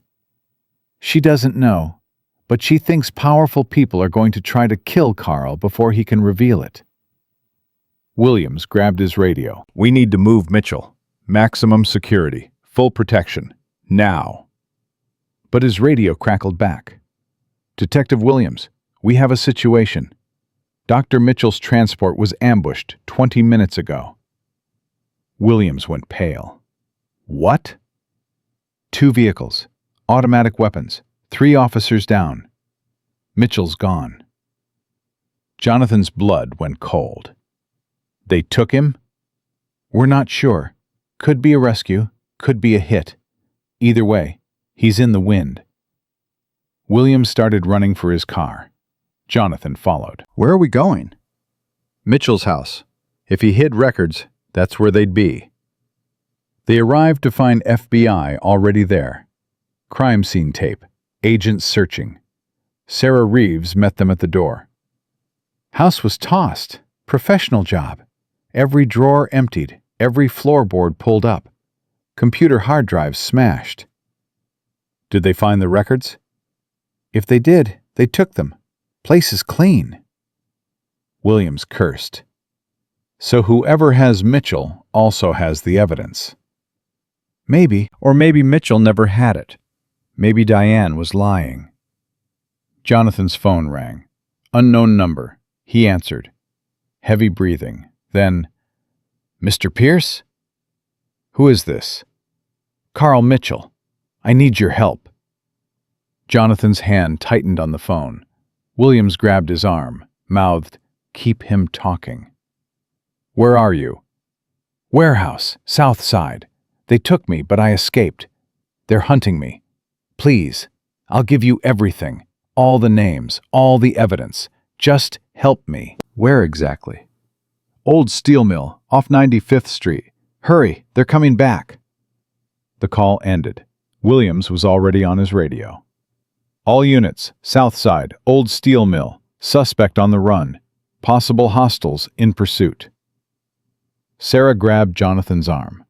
You're not going. He'll only talk to me. It's a trap. Maybe, but if there's a chance, if he really does have evidence, then we send in a SWAT team. And he disappears, or gets killed, or destroys the evidence. Jonathan pulled free. I'm going. William stepped in front of him. I can't let you do this. You can't stop me. They stared at each other. Finally, William stepped aside. Vest, wire, and I'm going with you. 20 minutes later, they pulled up to the abandoned steel mill. Broken windows, rusted metal, silent. Too silent. Williams handed Jonathan a bulletproof vest. Stay behind me. If shooting starts, you run. Understand? Understood. They entered through a broken side door, flashlights cutting through darkness. Dr. Mitchell? Jonathan called. It's Jonathan Pierce. I'm here to help. Nothing. They moved deeper, past old machinery, broken glass crunching underfoot. This feels wrong, Williams whispered. Jonathan agreed, but kept walking. A sound. Scraping, from the second floor. Williams pointed. They climbed rusted stairs, each step groaning. At the top, a figure hunched in the corner. Carl Mitchell, still in his prison transport jumpsuit, bleeding from his head, hands zip-tied. Help me! His voice was weak. Please! Williams approached, gun drawn. Who took you? I don't know. Masks. Professional. Said if I didn't tell them where the files were, they'd kill me. Where are the files? Safety deposit box. First National Bank. Under my mother's name. Helen Mitchell. Williams called it in. FBI needs to secure that box. Now. Jonathan knelt beside Carl. Who's on the list? Who are you protecting? Carl's eyes met his. Bloodshot. Terrified. Everyone. Senators, judges, police commissioners, even... He stopped. Even who? Even the governor's chief of staff. This goes to the top. They'll kill me before trial. You know that, right? Williams cut the zip ties. We're getting you out of here. Into protective custody. It won't matter. They'll find me. They always... Glass shattered. Windows exploded inward. Williams grabbed Jonathan, pulled him down. Get behind the machine. Gunfire. Automatic. Tearing through metal, sparks flying. Jonathan crawled. Williams returned fire. Carl screamed. More shots. Williams's gun clicked empty. He reloaded. Fired again. We need backup, he yelled into his radio. Jonathan looked around the corner, saw two figures in tactical gear advancing. One of them raised his weapon, aimed at Carl. Jonathan threw himself forward, knocked Carl out of the way. The bullet meant for Carl hit the concrete wall, inches from Jonathan's head. Williams shot the gunman. He went down. The second one retreated. Sirens. Finally, backup arriving. The second gunman ran, disappeared into the night. Williams checked on Jonathan. "Are you hit?"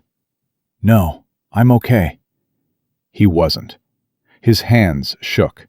His ears rang. Carl grabbed his arm. "Thank you. You saved my life." Jonathan pulled away. "I didn't do it for you." Police flooded the building. Paramedics, FBI. Sarah arrived. Saw the carnage. "What the hell happened?" "Attempted hit on Mitchell," Williams said. "Professional. Organized. They wanted him dead before he could talk." "Too late." Carl stood, shaky. "I already told them about the safety deposit box. About the files." Sarah's eyes widened. "Everything?" "Everything." She pulled out her phone. "I'm getting a federal judge to sign an order. We're opening that box tonight." At the bank, 4 FBI agents stood guard while a bank manager opened the safety deposit box. Inside, USB drives, folders, photographs, audio recordings. Sarah pulled on gloves, began sorting. "Oh my God!" Her face went white. This is everyone. Senator Morrison, Judge Patterson, Police Chief Daniels, all of them. Photos of them receiving payments. Audio of them agreeing to bury investigations. This is the insurance policy, Jonathan finished. This brings down half the city government. Williams looked at Carl. "Why did you keep this?" "Protection. I thought if I had dirt on them, they wouldn't touch me." He laughed bitterly. "I was wrong." Sarah's phone rang. She answered, listened. Her face changed. "Understood. We're on our way."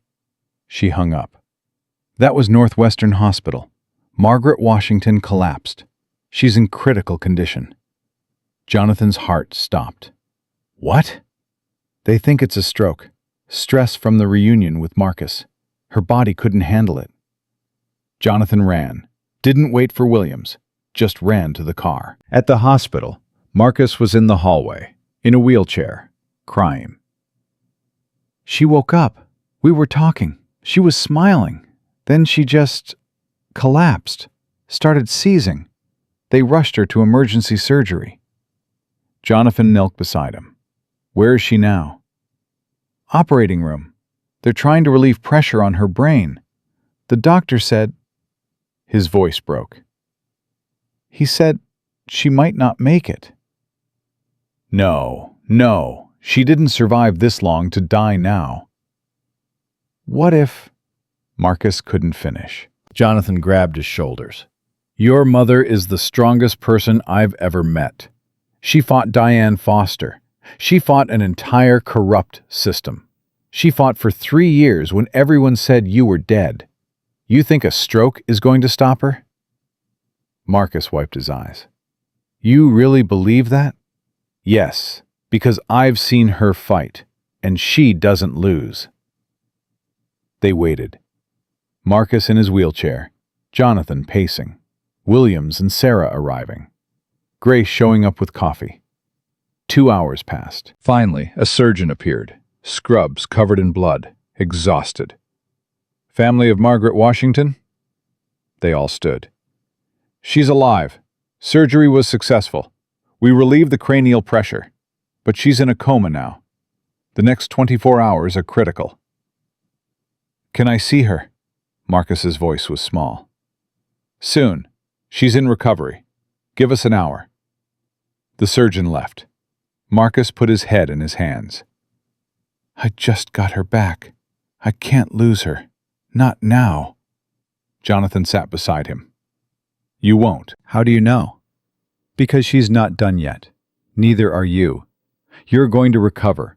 She's going to recover. You're both going to testify against Diane and Carl. You're going to watch them go to prison. And then you're going to rebuild your lives. Together."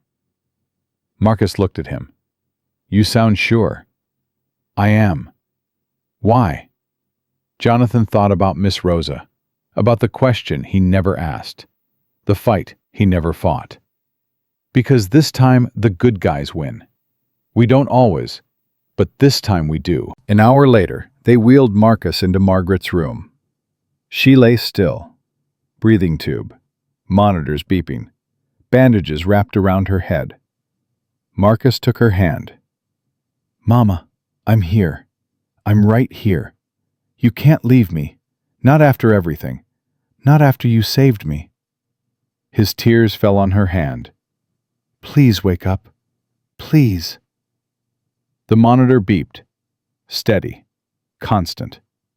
Margaret didn't move. But her fingers twitched. Just slightly. Like she heard him.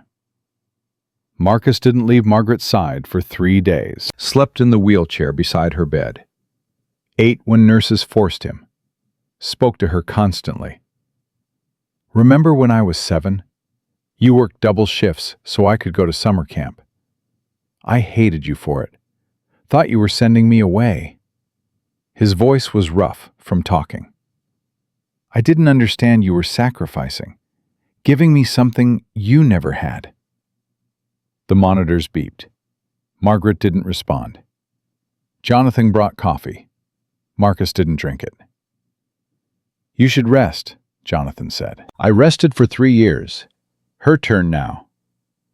On the 4th day, Margaret's eyes opened, just for a second, then closed again. Marcus grabbed the call button. "Nurse, she's waking up!" The nurse checked, shook her head. "That's just reflex. Her brain activity is still—" Margaret's hand moved, grabbed Marcus's fingers, squeezed.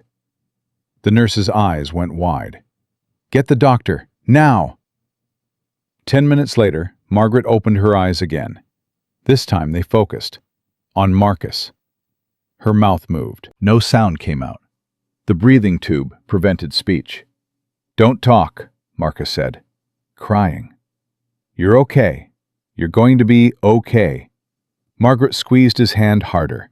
Her eyes said everything her voice couldn't. "I'm here. I'm fighting. I'm not leaving you." The doctor removed the breathing tube 2 hours later. Margaret coughed, gasped. Her first words were, "My baby." "I'm here, Mama." "You're real, not dreaming." "Real. I'm real."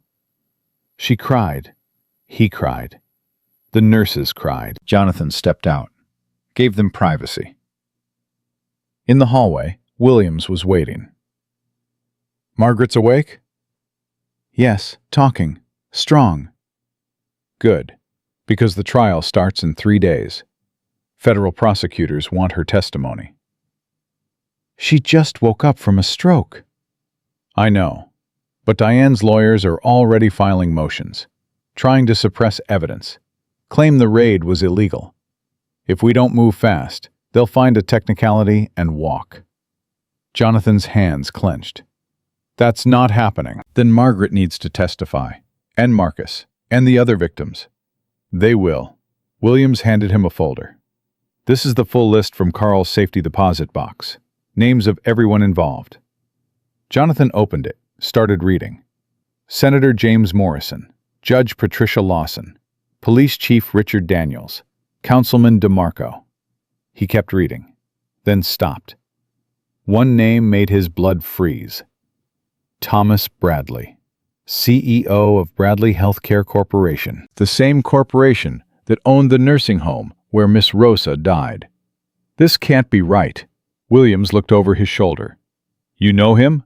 His company ran the facility where my foster mother died, 24 years ago." "Jesus, you think—" "I think this has been going on a lot longer than 3 years." Jonathan's voice shook. "I think they've been doing this for decades." Williams grabbed his phone. "I'm calling Sarah. If Bradley's involved, we need to look at every facility his company ever operated." Jonathan kept reading. More names, more connections, and at the bottom of the list, one name circled in red ink. Dr. Helen Chen, medical examiner for Cook County. The same examiner who signed off on every suspicious death certificate from Riverside. They had the medical examiner in their pocket, Jonathan said. That's how they got away with it. No autopsies, no questions, just rubber-stamped approvals. Williams cursed. She signed off on thousands of death certificates. How many were fraudulent? FBI is going to find out. Jonathan's phone rang. Grace Chen. Are you watching the news? No. Why? Turn it on. Now. Jonathan found a TV in the waiting room, turned it on. News anchor. Breaking story. Federal agents arrested Senator James Morrison this morning on charges of corruption and conspiracy. This follows yesterday's arrest of Judge Patricia Lawson and Police Chief Richard Daniels. Sources say more arrests are coming as federal prosecutors work through evidence in what they're calling the largest elder care fraud case in U.S. history. The anchor continued. At the center of this scandal, Diane Foster and Dr. Carl Mitchell, accused of declaring patients dead in order to steal their assets. 63 patients have been recovered from facilities across 5 states. 7 are confirmed dead. The rest are receiving medical treatment. Jonathan turned off the TV. It's really happening. They're going down. Grace's voice came through the phone. All of them. Every single one. 3 days later, the trial began. Federal courthouse. Packed courtroom. Media everywhere. Diane sat at the defense table in a gray suit. Hair perfect. Makeup flawless. Like she was attending a business meeting, not a murder trial. Carl sat beside her. Refused to look at her. Jonathan sat in the gallery. Marcus beside him in a wheelchair. Margaret behind them, still weak but insisting on being present. The prosecutor was Amanda Hayes, 45, sharp, no nonsense. She opened with one sentence. The defendants killed for money. Diane's lawyer objected immediately. Your Honor, my client hasn't been convicted of... Overruled. Judge Morrison, different Morrison, not the senator, was 70. Tough. Continue, Ms. Hayes. Amanda presented evidence. Financial records showing $4 million in fraudulent transfers. Testimony from Kelly Chen about the basement ward. Medical records showing massive sedative prescriptions. Then she called her first witness. The prosecution calls Robert Chen. Robert entered in a wheelchair, still weak, but alive. He testified about being admitted after a stroke. About Diane telling his daughter he was too agitated for visitors. About waking up in a basement room with no memory of how he got there. How long were you in that room? Amanda asked. 6 months. That's what they told me. I don't remember any of it. Just darkness. And voices. My daughter calling my name. I tried to answer. Couldn't move. Couldn't speak. What do you remember about the defendants? Diane came once a week, checked my IV, never spoke to me, just adjusted machines and left. Like I wasn't even human. Just inventory. Diane's face stayed blank, but her hands gripped the table. The defense attorney cross-examined, tried to claim Robert's memory was unreliable due to the sedatives. Robert looked straight at Diane. I remember her face. I remember her voice. I remember thinking, this woman is killing me. And I was right. The courtroom went silent. Amanda called more witnesses. Kelly Chen, the other rescued patients, each one describing the same horror. Then she called Marcus. He wheeled himself to the stand, raised his right hand, swore to tell the truth. Amanda's voice was gentle.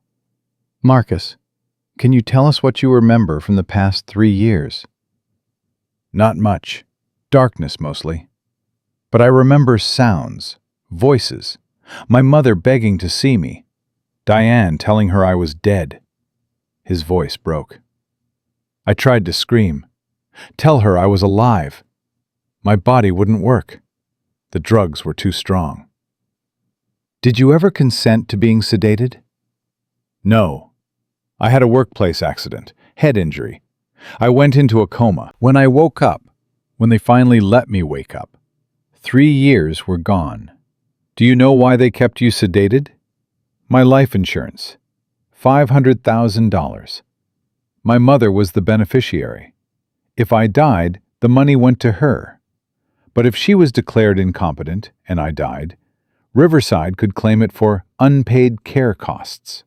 So they declared you dead, had your mother declared incompetent, and stole your life insurance? Yes. Diane's lawyer stood. Objection! Speculation! Sustained. Amanda turned to the jury. Let me rephrase. What happened to your life insurance payout?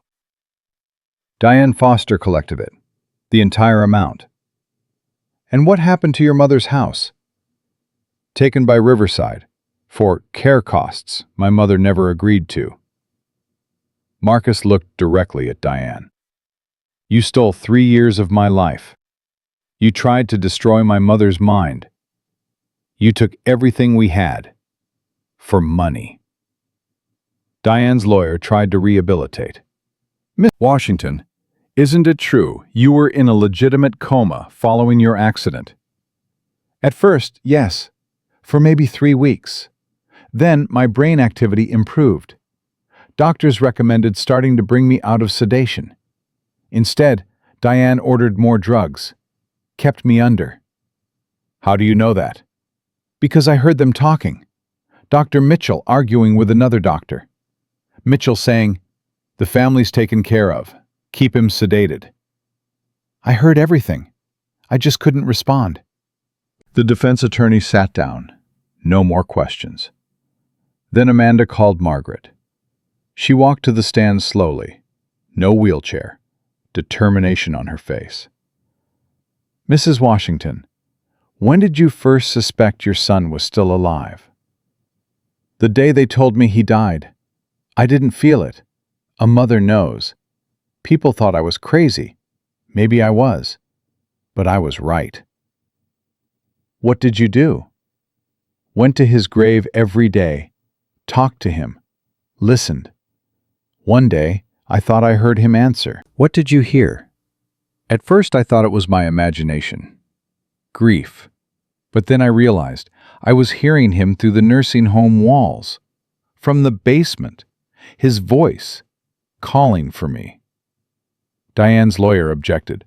Your Honor, this is clearly... I'll allow it. Judge Morrison leaned forward. Continue, Mrs. Washington. I tried to tell people. Social workers, nurses, police. No one believed me. Diane said I was delusional, gave me pills that made me forget, but every time I stopped taking them, I remembered. I knew. What made you keep fighting? Margaret's eyes filled with tears. Because my son needed me. Because I'm his mother. That doesn't stop. Not when they say he's dead. Not when they drug me. Not when they take my house. Not ever. The courtroom was silent. Amanda asked one more question. Do you forgive the defendants for what they did to you and your son? Margaret looked at Diane, then at Carl. No. What they did was evil. They don't deserve forgiveness. They deserve justice. The defense had no cross-examination. Finally, Amanda called Jonathan. He took the stand, told his story. Meeting Margaret at the cemetery, investigating Riverside, finding the basement patients. Why did you get involved? Amanda asked. You didn't know, Margaret. This wasn't your fight. Jonathan's throat tightened.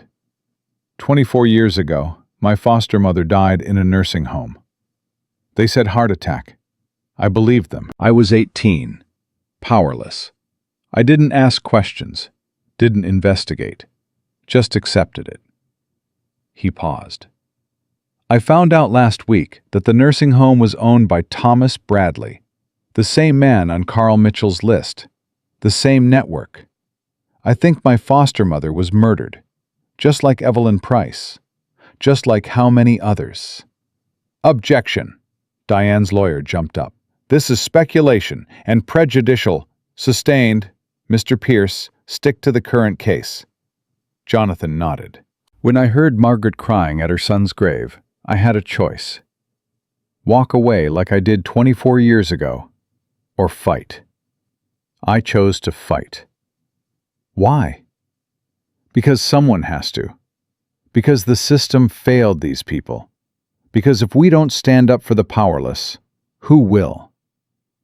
Amanda smiled. No further questions. The trial lasted 6 days. Prosecutors presented hundreds of pieces of evidence, dozens of witnesses. Carl's attorney tried to claim he was following Diane's order, that she masterminded everything. Diane's attorney claimed Carl was the real criminal, that she was just trying to run a nursing home. They turned on each other, exactly as Sarah predicted. On the 7th day, the jury deliberated. 4 hours later, they returned. On the charge of conspiracy to commit fraud, how do you find? Guilty. On the charge of elder abuse? Guilty. On the charge of kidnapping? Guilty. On the charge of murder in the death of Evelyn Price? Guilty. Every charge, guilty, for both defendants. Diane's face crumpled. She grabbed her lawyer's arm. Appeal! We'll appeal! This isn't over! But it was. Sentencing came 3 weeks later. Judge Morrison looked at both defendants. I've been on the bench for 32 years. I've seen murderers, rapists, terrorists. But I've never seen evil quite like this.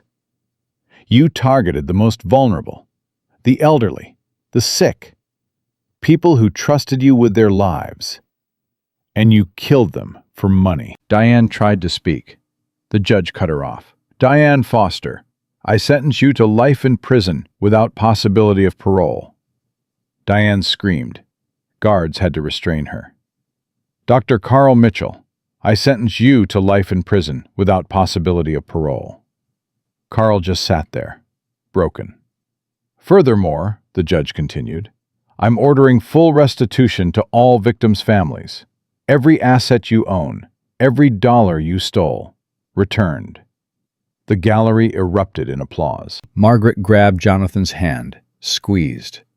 Marcus cried. Outside the courthouse, media swarmed. Jonathan declined interviews. So did Margaret and Marcus. But Sarah Reeves gave a statement. This case represents the largest elder care fraud prosecution in U.S. history. 63 victims recovered. 7 confirmed deaths. Hundreds of millions in stolen assets. And this is just the beginning. Federal investigations are ongoing into 37 additional facilities across 12 states. We will find every victim. We will hold every criminal accountable. The days of preying on the elderly are over. 3 months later, Marcus walked without a wheelchair. Still used a cane, but he walked. Margaret's house was returned. Jonathan paid for renovations, made it accessible for Marcus's rehabilitation. The 6 other basement patients all survived. Robert Chen moved in with his daughter. The others reunited with families. Started healing. Evelyn Price's family filed a wrongful death lawsuit, won $50 million in damages. Thomas Bradley was indicted. His healthcare corporation collapsed. Investigators found evidence of fraud going back 30 years. Miss Rose's death was reopened. Evidence suggested overdose, not heart attack. The case was still being investigated. On a Tuesday afternoon, Jonathan drove Margaret and Marcus to the cemetery. They stood in front of the grave marked Marcus Washington, 1985 to 2021. What do you want to do with it? Jonathan asked. Marcus stared at his own headstone. Leave it.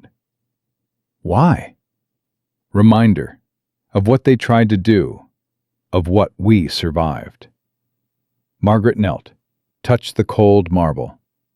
This grave is empty, but it saved my son's life. If I hadn't come here every day, if I hadn't kept looking, he'd still be in that basement. She stood, looked at Jonathan. Thank you for believing an old woman who heard voices. You weren't hearing voices. You were hearing the truth. Marcus put his arm around his mother. What happens now? Now? Margaret smiled. Now we live. Really live. No more survival. No more fighting. Just living. Jonathan's phone rang. Sarah Reeves. We found 12 more victims. Illinois, Wisconsin, Michigan. All alive, all in basements. We're bringing them home. Jonathan closed his eyes. How many more are out there? We don't know, but we're looking. Thanks to you, we're looking. He hung up. Margaret noticed his expression. More victims? Yes, but they're being rescued. Because you didn't give up. Because you fought. She touched his face. You fought too. For people you didn't know. Why? Jonathan thought of Miss Rosa, of the boy he'd been, of the man he'd become. Because I failed once. I won't fail again. Marcus extended his hand. Thank you for giving me back my life. Jonathan shook it. Thank you for teaching me what matters.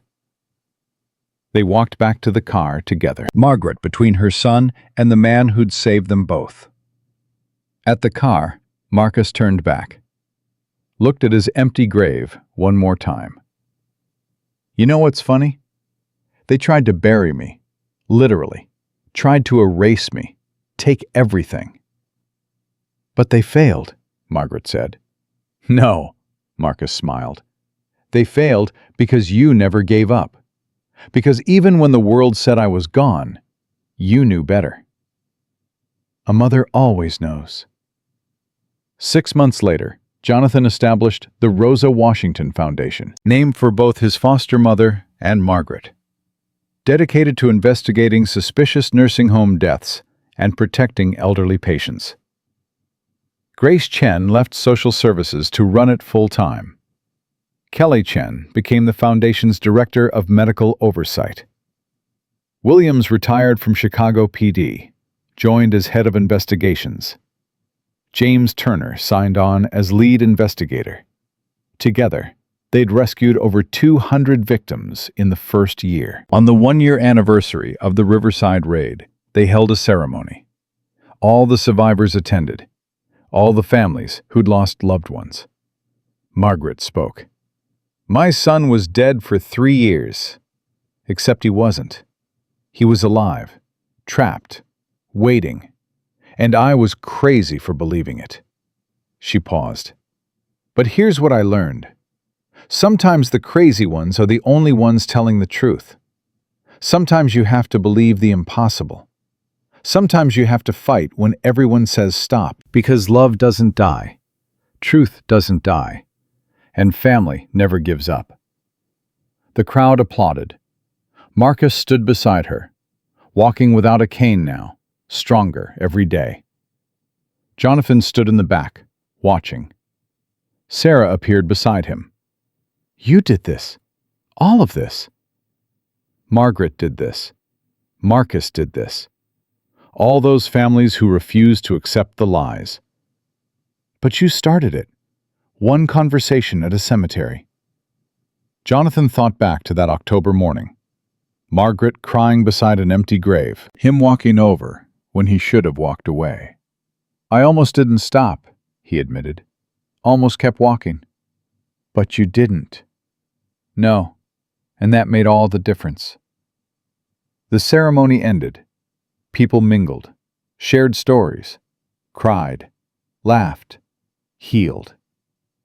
Jonathan slipped out early, drove to Graceland Cemetery, stood in front of 2 graves, Elena Pierce, his wife, and a new headstone he'd placed beside hers, Rosa Martinez, beloved foster mother.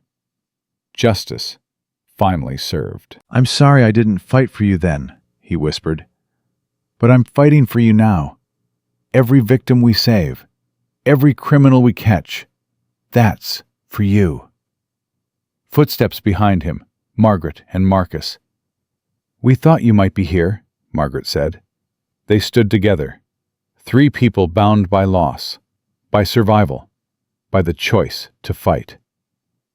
"You know what I realized?" Marcus said. "My grave is still at that cemetery, empty. But I'm here, alive.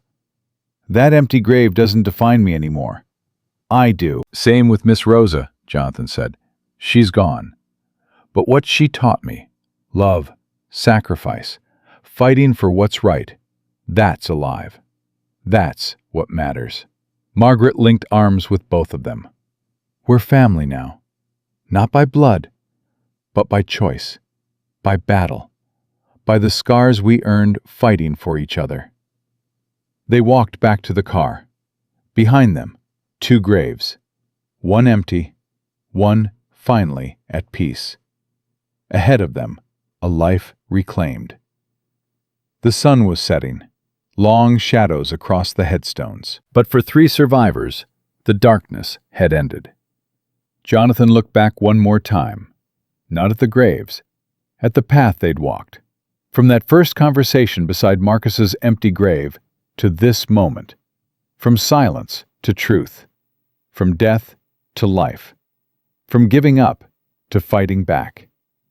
Margaret whispered beside him, "What are you thinking?" Jonathan smiled.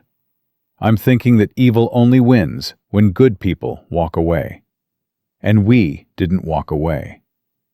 "No," Marcus agreed. "We stood. We fought. We won."